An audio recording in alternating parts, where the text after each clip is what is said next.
ও যে এই ধরনের কাজ করতে পারে এটা মনে হয় পৃথিবীর কেউ বিশ্বাস করবে না। এবং আমি পরবর্তীতে দেখলাম সোশ্যাল মিডিয়া জুড়ে সবাই এই কথাটাই লিখছে যে এটা মিমোর পক্ষে সম্ভব না। আমিও যে সময় ধরে ওকে চিনি, যে কাজের মধ্য দিয়ে ওকে চিনি, ওর পক্ষে এইটা আমার কাছে এখনও প্রশ্নবোধক। মিমোর সাথে পরিচয় মনে হয় 2 বছরের মতো সময়।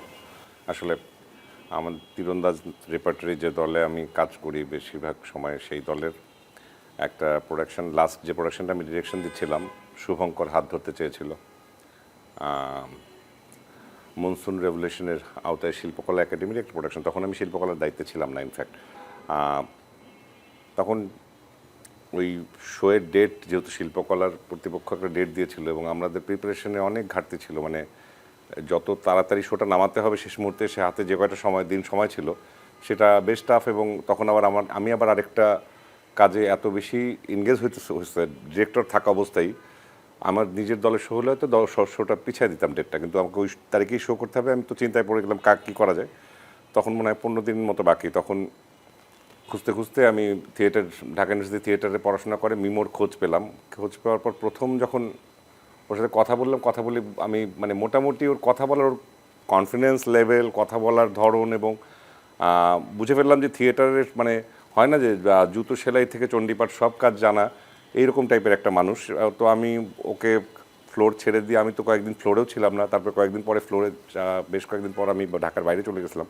ফ্লোরে এসে দেখি যে রীতিমতো নাটকটাকে নিশ্চিত মানে শো হবে বলে আমি ভাবতেই পারিনি যে নাটকটা শো করা সম্ভব, সেটাকেও মোটামুটি দাঁড় করিয়ে ফেলেছে। তারপর আবার ওর সাথে ডিসকাশন হতে থাকে বাকি দিনগুলো। এই দিনগুলোতে আসলে আমার মিমো সম্পর্কে বলবো যে জানা বোঝা তৈরি হওয়া, মানে costume, light, props, acting, set, মানে থিয়েটারের যে সমস্ত বিষয় আছে প্রত্যেকটা অনুষঙ্গ নিয়ে ওর যে ধারণা, যে চিন্তা, যে রকমের এক্সপেরিমেন্ট করবার মতো ওর যে মানে মননশীলতা, এগুলো আমাকে ভীষণভাবে মুগ্ধ করে। এবং আমি দেখেছি একদম পরিপূর্ণ নির্দেশক হওয়ার জন্য যা যা দরকার মিমোর মধ্যে সেটা ছিল। ওর ডিপার্টমেন্টেও ওর প্রোডাকশন ডিরেকশনও দিয়েছে। এর বাইরে মনে হয় কোনো পাবলিক বিশ্ববিদ্যালয়, মানে প্রাইভেট বিশ্ববিদ্যালয়ে মনে হয় প্রোডাকশন ডিরেকশন দিয়েছে আমি যতদূর জানি। তো আমার কাছে এরকম, আমি আসলে আলাদা করে বলতে চাই না যে নারী নাট্যকর্মী, একজন নাট্যকর্মী মানে নারী পুরুষ নির্বিশেষে ওর প্রজন্মের নাট্যকর্মী যারা আছে, ওর মতো সম্ভাবনাময় নাট্যকর্মী আমি খুব কম দেখেছি। এরকম জ্বলে উঠবার ভীষণ ইচ্ছা যে মানুষটার, শিল্পী হওয়ার জন্য প্রতি মুহূর্তে যে চেষ্টাটা ও করছিল, এটা ভীষণভাবে আমাকে মানে মোহিত করেছে। আমি মুগ্ধ হয়েছি ওর এগুলো দেখে, এবং আমি অবাক হয়েছি এতটা প্রাণচঞ্চল থাকে কীভাবে, প্রাণ শক্তিতে ভরপুর একটা মানুষ।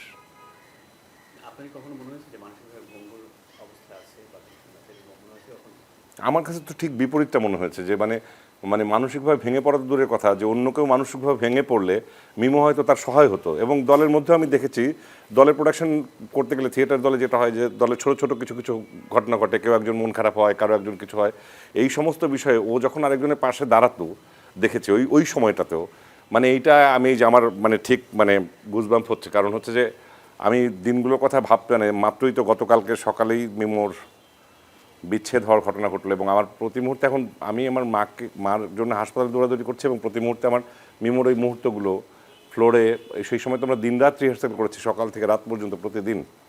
এবং মানে কী বলবো, সেটা মানে ও যে এই ধরনের কাজ করতে পারে এটা মনে হয় পৃথিবীর কেউ বিশ্বাস করবে না। এবং আমি পরবর্তীতে দেখলাম সোশ্যাল মিডিয়া জুড়ে সবাই এই কথাটাই লিখছে যে এটা মিমোর পক্ষে সম্ভব না। আমিও যে সময় ধরে ওকে চিনি, যে কাজের মধ্য দিয়ে ওকে চিনি, ওর পক্ষে এইটা আমার কাছে এখনও প্রশ্নবোধক যে এইটাকে আসলে কীভাবে হলো। এটা ওর আত্মহনন হওয়ার কথা না, কিন্তু কীভাবে ঘটলো এটা আমি এখনও বিশ্বাস করতে পারছি না আসলে।